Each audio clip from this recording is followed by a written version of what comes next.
welcome back to another video. Today, the path tracing update for Doom the Dark Ages is out, and I wanted to test it out on the RTX 5060, the entry-level budget card for now, until they release a 5050. I don't know, I've heard the rumors, but yeah. For now, this is the entry-level card in the 50 series lineup. And it's an 8GB card, as you guys know.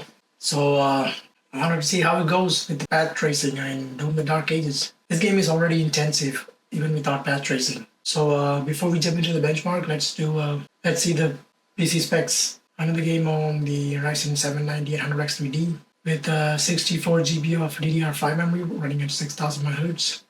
Of course, the latest NVIDIA drivers and the RTX 5060. Now let's get into the benchmark.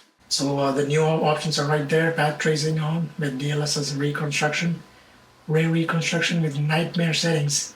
You can see the VRAM is up to 8GB. It's already lagging, so which is expected. Even without any path tracing, this game is really demanding. You can see the menu is lagging already, right? So I decided to go to performance mode instead to see if that makes any difference. But it's still about 7GB of VRAM usage, just pretty much maxing it out. That's why the menu is also lagging. And we are in the game. You guys can see how laggy it is right here. It looks kind of horrible, and the FPS counter says it's 12 FPS. This is DLSS performance, so this is like 460p upscaled to 1080p.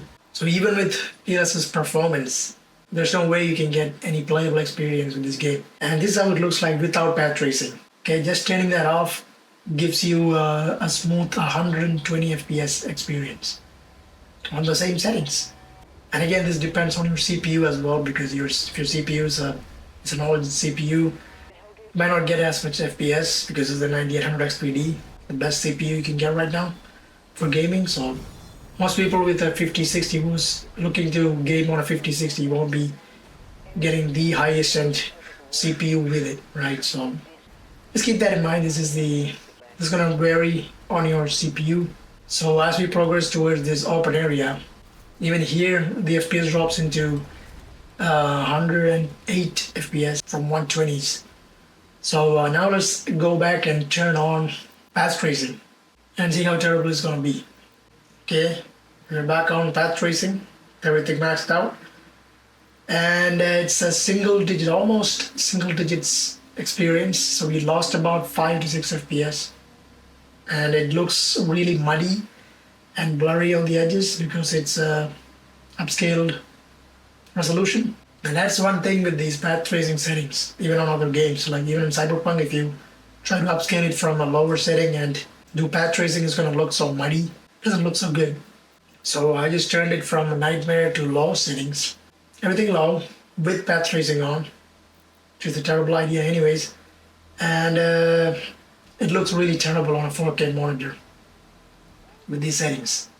Your experience may vary. Maybe it looks a little bit crispier on a 1080p monitor, but for me it was terrible.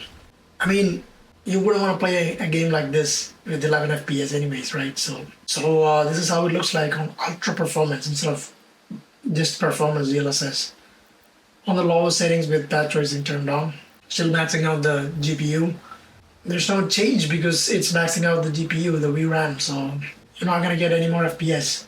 So in order to turn on path tracing in this game, you expect to be at least having a 16GB GPU. I might test it out on the 5060 Ti, 16GB. But let me know in the comments if you guys want to see that. I'll do that as well. So this is ultra performance. I ain't gonna save it either.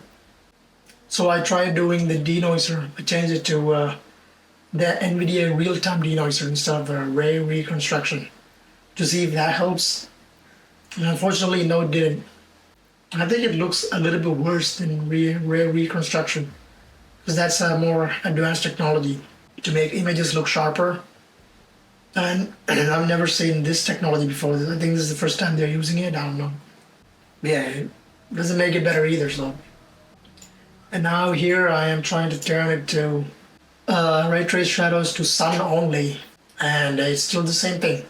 No matter what you do, you're not gonna get more than 10 FPS, 10 to 12 FPS. That's the math they were looking at. Here I'm trying to go for a kill, trying to play the game. Like, this is the experience that you can have. I mean, you can play the game if you want to play it like this, which I heavily don't recommend to anybody. But if you're okay with this, then by all means, go ahead and turn on path tracing at 5060. No comment. To be honest though, this actually makes this game easier because everything is moving in like real slow motion and you actually feel like you're faster than the enemies in some way. I don't know. Maybe this is the right way to play the game. But yeah, terrible. And this is how it is without path tracing on the same settings. On ultra performance DLSS, low settings, from 10 FPS to 165 FPS. That's an insane jump. I've never seen one. And this game is supposed to be played like this. And I'm playing the game on nightmare difficulty, so you need little smooth FPS experience. And don't get me started on turning on frame generation, because for frame generation it uses more VRAM. So if you turn on frame generation and path tracing turned on, it's already maxed out, more than 8 GB of VRAM here. So if you turn on frame generation, it's gonna just make it worse. It's probably gonna make it worse, and you're probably not gonna get anything out of it either. And most likely the game will crash too. Plus, it's gonna feel like shit with the input lag. So I thought it was pointless to test it out. But still, here's the footage of frame generation with me struggling to turn the mouse around.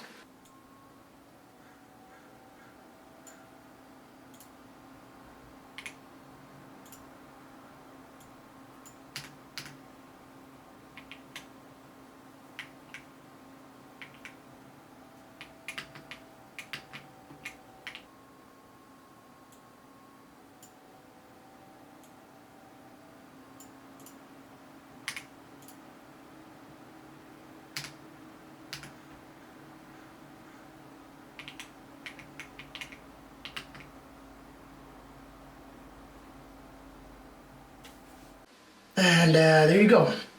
That'll be path tracing experience with the on Doom, the Dark Ages with the RTX 5060 and the 9800X 3D with the 64 GB of RAM. Alright guys, so hope you guys have an idea of how it plays with this card. If you guys want to see how the RTX 5080 performance with path tracing in Alan Wake 2, Cyberpunk, and Indiana Jones, the video will be right up here. And that's it. Hope you guys are having a great time wherever you are. Catch you guys in the next one. Peace out.